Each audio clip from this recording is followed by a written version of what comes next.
एक दूर सुल्तनत का नाम था नूर महल।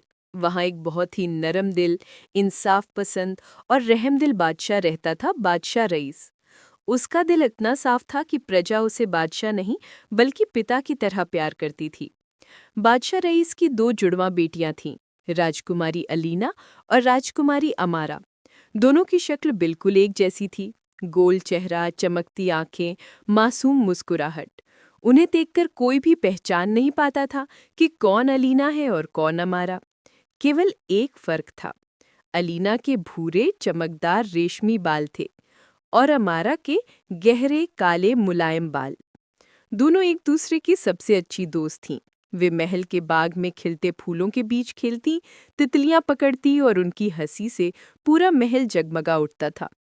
लेकिन एक दिन महल में एक अजीब सी अफवाह फैल गई। सिर्फ एक राजकुमारी असली वारिस है, दूसरी नहीं। लोगों ने बालों के रंग का फर्क देखकर बातें करना शुरू कर दिया। भूरे बालों वाली ही असली राजकुमारी होगी? नहीं, काले बालों वाली ज्यादा असली लगती है। ये बातें धीरे धीरे दोनों के दिल में चुभने लगी। पहली बार जुड़वा बहनों के बीच दूरी आने लगी। एक शाम दोनों बाग के कोने में छिपकर रो रही थीं। शायद मैं असली राजकुमारी नहीं हूँ, अलीना ने कहा। शायद बाबा मुझे कम प्यार करते हैं, अमारा ने आंसू पोंछते हुए कहा। उसी समय बादशाह रईस वहां पहुंच गया।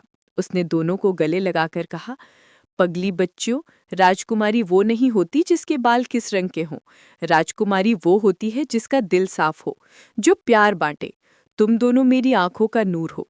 फिर उसने अपनी अंगूठी उतारकर दोनों के हाथों पर रख दी और बोला, दुनिया भूल सकती है लेकिन मैं कभी फर्क नहीं करूंगा। तुम दोनों मेरे दिल की दो धड़कनें हो। दोनों बहनें रोते रोते हंस पड़ी और एक दूसरे को गले लगा लिया।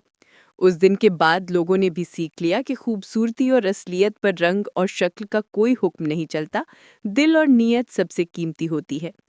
और यूं जुड़वा राजकुमारियां फिर से प्यार और खुशी से भरी जिंदगी जीने लगी। सुल्तनत एक बार फिर उनकी हंसी से गूंज उठी। और कहते हैं कि जब भी हवा महल के बाग से गुजरती है, उसमें आज भी दोनों राजकुमारियों की खुशबू महसूस होती है।